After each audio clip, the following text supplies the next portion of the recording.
The idea, insight, or secret you need for massive impact is just moments away. It's time to claim your career crown. The podcast where business owners and entrepreneurs share the keys to the kingdom to help you open the vault to your greater success.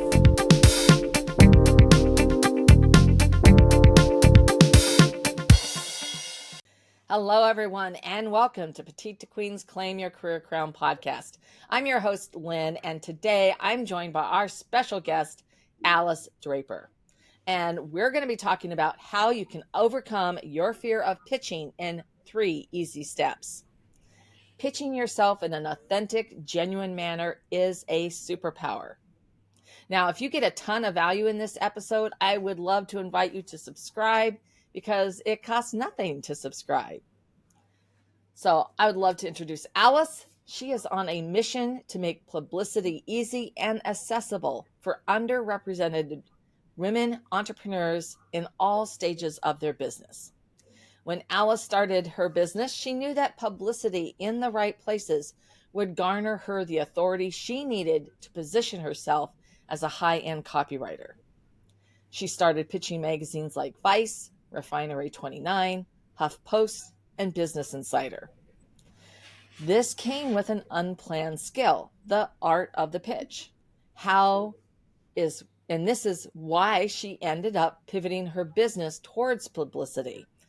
And she has secured her clients with over 500 different podcast appearances, including countless 1% and top 0.5% podcasts, so 0.5%. And a big part of Alice's work looks into normalizing rejection and how rejection resilience ties into success. Her weekly newsletter, The Rejection Chronicles, explores topics like living with rejection sensitivity, building sustainable outreach habits, and normalizing the rejection sting, which is perfect as we're talking about the perfect pitch. So Alice, I'm really excited to have you here today. Welcome to the show. Thank you so much, and thank you for the lovely intro. I'm really excited to be here. And, this really, I know that you had, with the background, you said how you ended up really refining this, but really what inspired you to get started and in that process of perfecting the pitching? Yeah.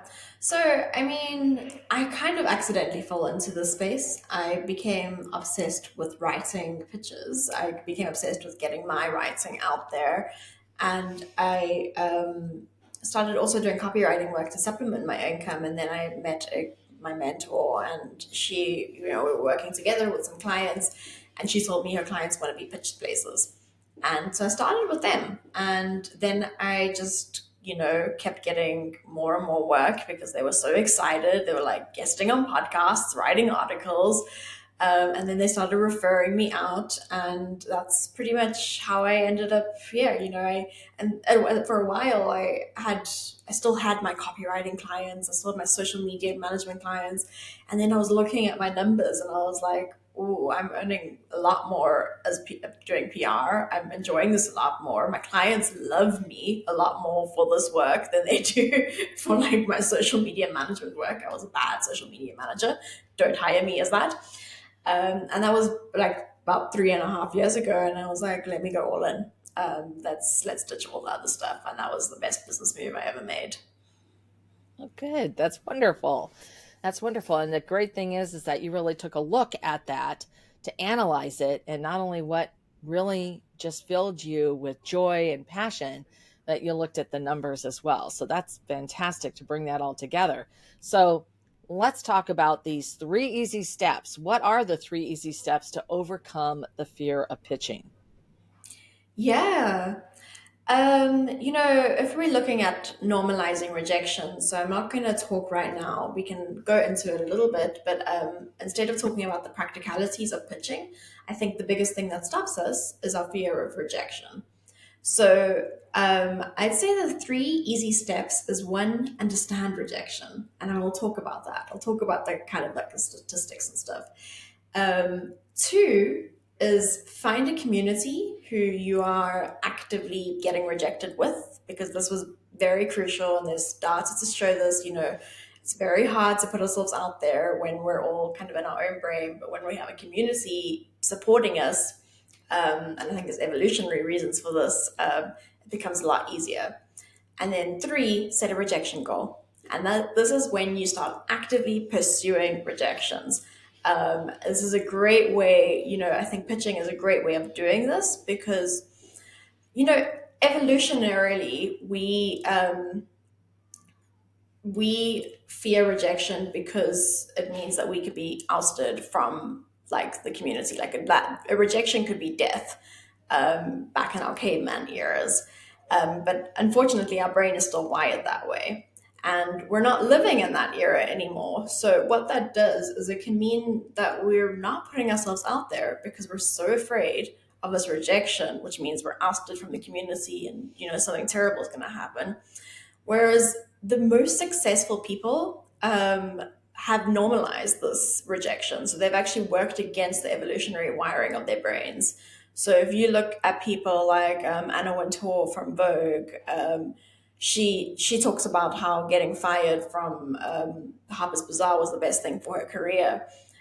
Any successful person in business and writing and acting has gone out and actively been rejected over and over again, and they've continued seeking that out because they've normalized this muscle. And I think that's why one of the most important things is to really understand rejection from a kind of theoretical lens, and then find that community and then start seeking out those rejections. All right. Well, those are 3 steps, and I would love to hear more about this process that you have in that first step of overcoming that fear of rejection.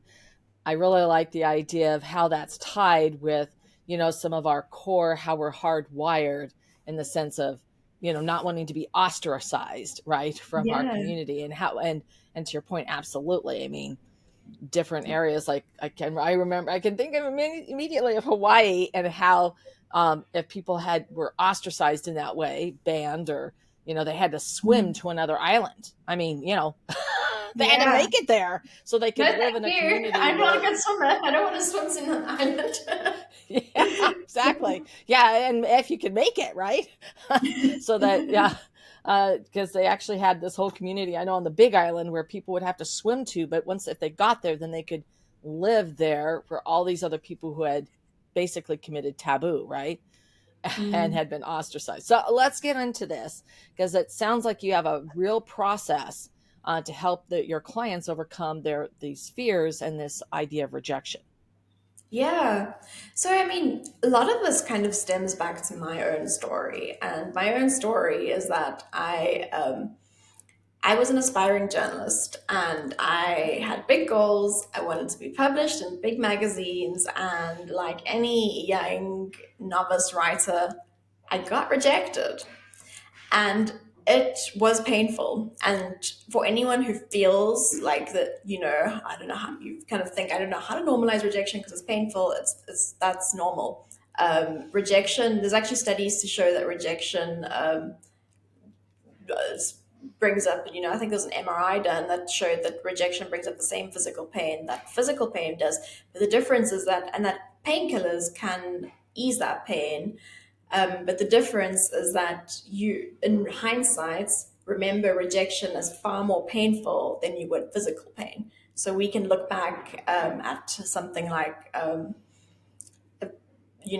injuring your leg and not remember how painful it was in the moment. But if you think of the time where someone rejected you socially, you will physically cringe even though that was 20 years ago, which is fascinating, and it can make us very risk averse if we're not careful.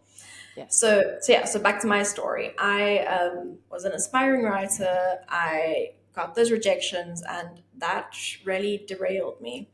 And it made me question my worth, as it would. And I think it's a very natural thing. And then I came across a community of writers on Facebook. And these were writers with a lot more experience than me. And they were talking about rejection goals. And they were talking about what their goals were, their spreadsheets. And these were writers who were writing for the New York Times, the New Yorker, the Paris Review. And they were like, wow, I just got rejected from HuffPost. And I was like, I'm taking my HuffPost rejection personally when like these writers who have 30 years on me are celebrating this. So it did a complete psychological like 180 in my brain where I suddenly realized I wasn't alone. And I think that's quite crucial because of that evolutionary aspect.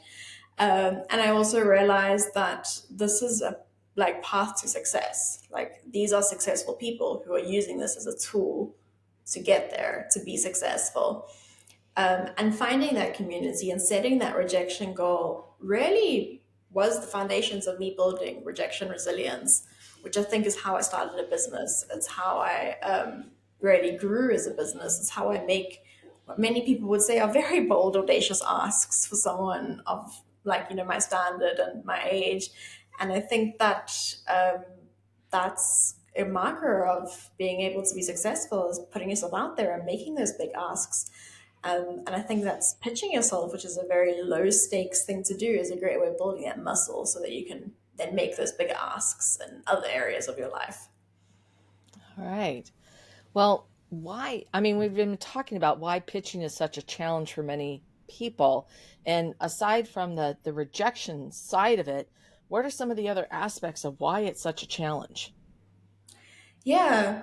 I think that it's probably not knowing where to start. So this is something my clients tell me a lot is it's like, you know, I want to pitch myself, but like, where do I start?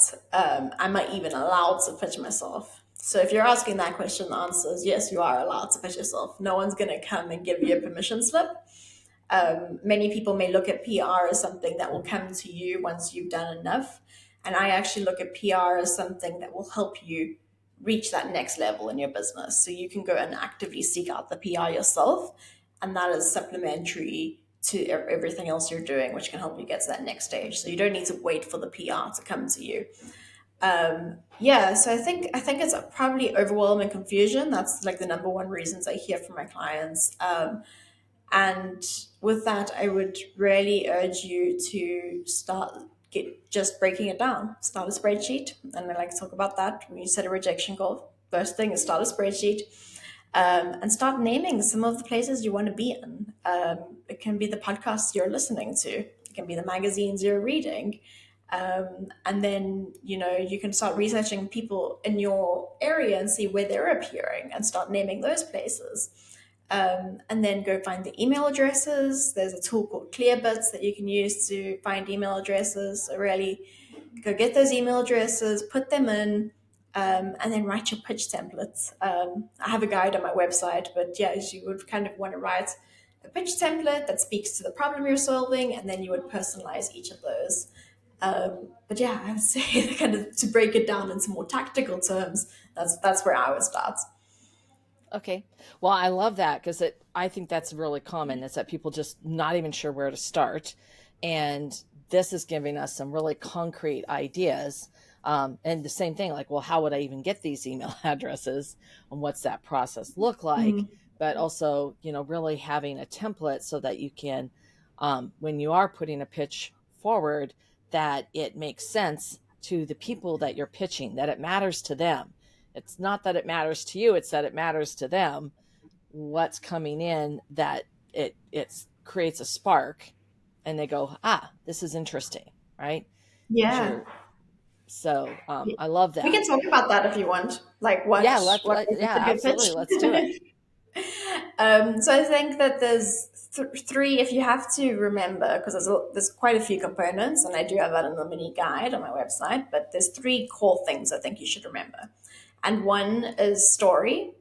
You really want to open with an interesting story that sort of catches them off guard because most of the pitches they're getting are just bios. So if you can open with some narrative tied to what you're doing, some data. So, you know, you can open up with a story. An example could be like, I could open up and talk about my rejection story. So, you know, I really worked hard on my pitch, and then the rejection came in and my stomach dropped. I felt like my heart rate accelerates and I just felt so defeated. And then I met a community of writers, and that changed everything. We set a rejection goal. So now my pitch is about rejection. Then I could put some data. I could put a stat that could say something like, according to HBR, don't quote me on this, I don't know if this is real, people who have built rejection resilience are 80% more likely to land high profile, to land high paying jobs, something like that. So that kind of concretes, that your story is relevant. And of course, you want the story and you want the stat to be relevant to the audience. So this Right. is like, if I'm pitching a career podcast, a leadership podcast, Um, and then, so yeah, first is story, next is data or stats, and then next is speaking points. So now this is the value that they're going to get. So you could say, in this episode, I am going to talk about, and then you want to list 3 to 5 value driven points of what the audience is going to take away from this. So is that learning how to pitch? Is it learning how to normalize rejection? Thinking of this in the frame of whatever it is you do. So if you are, I'm trying to think of an example. If you are a career coach and you're talking about negotiating a salary, you might say, how to make the ask, how to start the conversation, how to broach the topic, whatever it is, that's where now these are the actionable things that your listeners are going to take away. So those are the 3 core things I would say. And if you want, I can get into some of the other like extra things that I think can help you make a stand-up pitch. Well, absolutely. I mean, if we're going down this road, I'd love to hear about what are some of the things that would make you, stand out. Yeah. So I think one is opening up with a personal and specific bio. I mean, yeah, sorry, not bio. It's personal and specific opening paragraph that addresses the listener. So I could be like, "Hey, Lynn, I really loved your LinkedIn post on starfishes. Like, this is, it made me I especially liked the analogy about how starfishes do, how throwing a couple starfishes in the sea makes a difference in the lives of, or whatever. Um, what you're doing there is you're picking up something very specific that shows the host you know who they are. You are not a bot. Um, you are not saying a very generic and disingenuous statement like, I love your podcast so much, I learned so much from it, because that can be sent to anyone and there's no evidence that you actually do. It really catches people off guard because they're like, oh, you actually do know who I am and you have engaged with my content. And I think that that's what I say podcast hosts, but anyone being pitched to is looking for. Like, if you are reaching out to someone, you kind of want to show them you know who they are. And so, yeah, I'd say be very specific, be very personalized in your opening paragraph. The other thing is, I would leave the bio to the end. So now, after you've said the speaking points, that's when you would kind of do like a bit of an about me or a bio. This shows that now that they're invested. You had a great opening paragraph, you had a great story, you had great data, you had great speaking points. Now they want to see, can you pull this off? So this is the point where you can, brag, be like, I was CEO of this. I studied at Duke University, I work at adjunct professor at Duke University, whatever it is. Here you can kind of say your accolades, but don't open with them because I don't know about you, Lynn. Maybe you can tell me, do you read it if people just pitch you their bio? or are Oh, you well, like, yeah, we get so many. I actually, at this point, I delete them. Yours, actually, you did pitch me to come on the show, and it was unique, which is why I responded. I mean, first of yeah, all, it was like obvious that you had actually listened to the show, and it wasn't generic. It wasn't something, I mean, you can tell, right away. This is just a template. They've copied and pasted it, and they're literally, it's a spray and pray approach. yeah, And so, I mean, that's in sales. I mean, and this is what we're talking about are advanced sales techniques. It's about, really leaning into who the other person is. What's their why? Why would it matter to them? And mm, to make that connection. And it isn't about you. At the end of the day, yes, oh, here's a little bit of information about me, Um, Yeah. and so that was one thing that I noticed. That was why I did respond, because it's like, oh, Mm. okay, well, she's actually listened to a show. Um, Yeah. because that's what I do. I mean, I don't pitch myself to be on podcasts because I get invited to be on them all the time. But the whole point is that if I was going to be doing that, the first thing I would do is I'd actually, and when I get asked to be on a show, I don't just say yes. I go and listen to an episode, Yeah. at least one, because it's like, what's their style? I find an episode that looks intriguing. I'll also look at the different content, see if it's a good strategic fit for me. And then I'll listen to an episode and I go, yeah, this sounds pretty good. And then it doesn't take long, right? But I've invested my time not only to make sure that it's going to be strategically from a business perspective, a good fit, and B, that I feel that we're going to have good rapport. So it's going to be a great episode for their audience. And so at that point, then I say, hey, yeah, absolutely, love to do that. And I've also looked at what their last 40 episodes have been, and I'll suggest a topic if they haven't already suggested one, but something that's fresh. Yeah, So, I mean, you just gave such great points, do your market research. And, everything you just mentioned, I think, are all things that listeners can take if they want to start pitching themselves, and whether that's pitching themselves to clients or pitching themselves to podcasts, and all of this can be transferred, called pitching yourself to clients. I have landed many of my early clients through this technique. But getting to know, understanding their audience, understanding if there's rapport, bringing in a shared mission. That's, and I'd say, like, you want to take your pitching one step further, as you mentioned, kind of understanding shared values and shared mission, being able to say, like, we both care about X, is extremely powerful, because, as you said, it shows that you've gotten to know them, and you know what the business mission is about. yeah, So I would take that as meaning, don't pitch your bio as your opener, which is what most people do. So if you just take one thing out of this episode and you don't pitch your bio, you're already like 10 steps ahead of everyone else that's pitching themselves. yeah, But when you do put your bio in at the end, include links, because I think that a mistake that people make is they don't put links up, and that's just a pain for the host, yeah, because now if they are invested and they are interested, they want to see who are you, where are you, like, what's on your website, what's on your LinkedIn, what's on your Instagram. Have you spoken on any other podcasts before? Put some links to that. You want to make it as easy as possible for them. And it can be used for many sort of strategic reasons. Like, if you're in a position where you are, Lynn, you might decide, I want to start pitching my favorite podcasts, the ones that have millions of listeners. And using these advanced sales techniques, you stand a chance. Like, you may not be getting a yes to every one or every two pitches you send, but, because people pitch so badly, you actually do stand a chance of standing out from the crowd and, being invited to speak, and join a platform that is significantly bigger than your own, because they know that you offer value to their audience and you demonstrated that in your pitch. yeah, absolutely. I also really appreciate your mentioning, bringing in story, because people connect with stories so much easier. And if they can see themselves in the story, then that makes sense.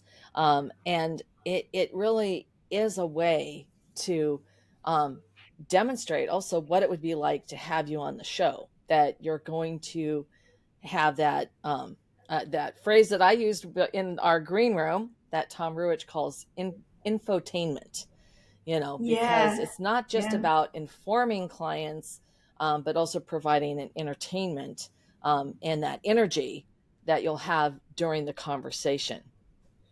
That's such a So, great way of putting it, and I've never thought of it in that lens. But really, using the pitch as a way of demonstrating what kind of guest you're going to be. Because, yeah, I'm just thinking, like, I'm a content producer for a client, so we get so many pitches, and I look at them and I just see all this, like, bio, like, who they are, and I immediately think, this looks like such a boring guest. Like, it's not that I'm questioning their credentials. Like, you can see they're, have all these credentials, they've done yeah, these things, But you can just imagine them just like droning on and on about like statistics or something on the No, podcast. I mean, some people just their tone and everything. And it's just like, it's like fingernails on a chalkboard. I just want to get through the interview.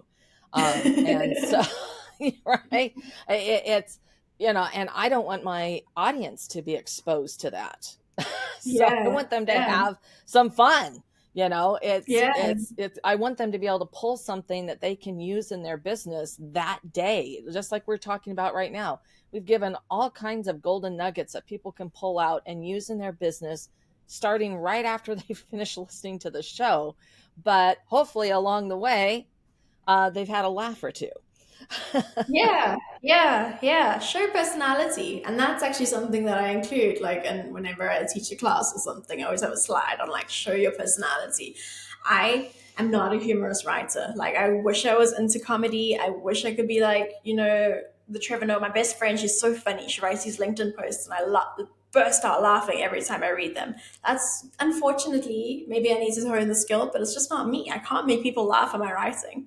But I can make people move to my writing.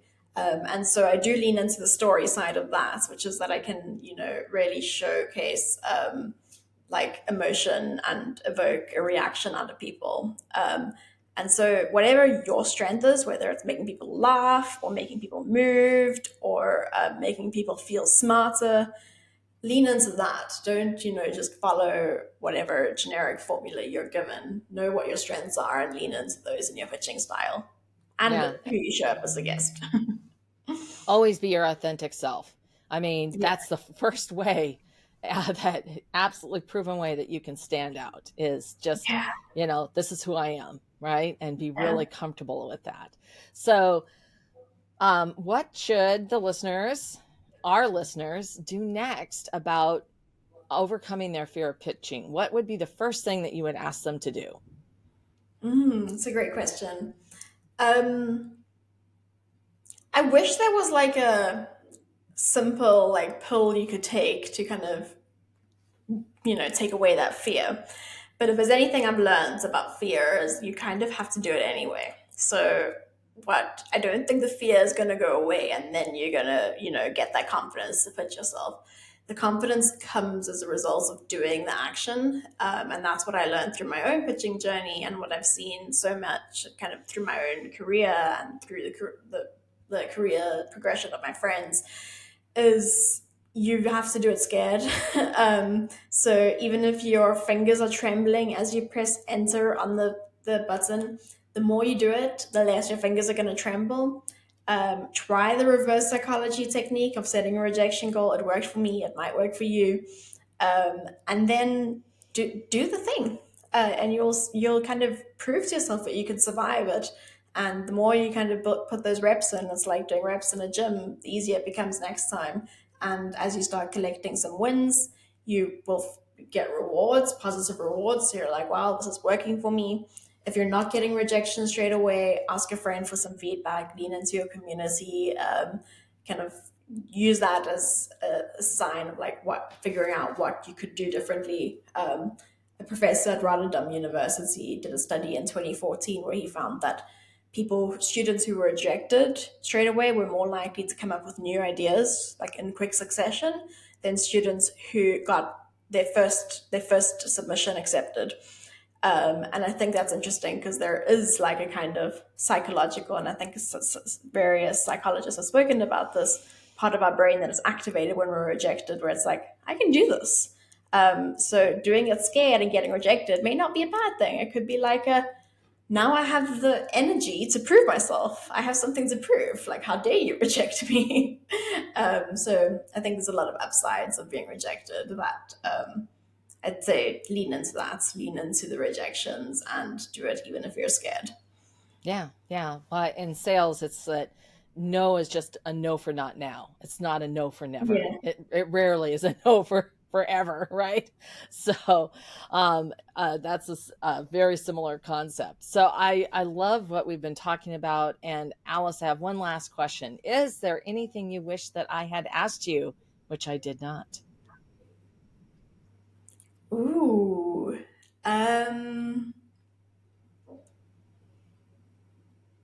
If feel like I should say something very smart right now. um, I don't think there is anything you didn't ask me that, that I wish you had. All I really right. enjoyed this conversation. So thank you for having me. Well, Alice, thank you. Thank you so much for sharing how you can overcome your fear of pitching and 3 easy steps. I loved the whole piece and how it's tied in with rejection. And I know that our listeners are going to want to know more about you and where they can find you.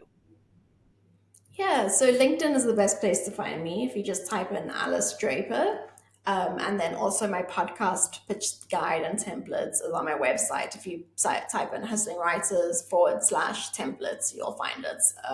And I think that's a good resource to start getting started, and it's completely free. All right, absolutely. And I'll be sure that we add that in our links down below. Thank you so much, Alice. And thank you to all of our listeners. This has been, again, such an informative discussion. Thank you for joining us. Thank you so much for having me. This was so fun. I really appreciated you entertaining this conversation. What was your biggest takeaway from this episode? I would love to hear about it. It's important to share the things you love. If you loved this episode, a 5-star review really helps keep the podcast coming to you regularly. Also, if you want to get more sales strategies to grow your business, make sure you subscribe right now. If you want to get results even faster, I invite you to download my sales strategy checklist at petitetoqueen.com/checklist. This has been Lynn Whitbeck, host of Claim Your Career Crown. I'll see you next time.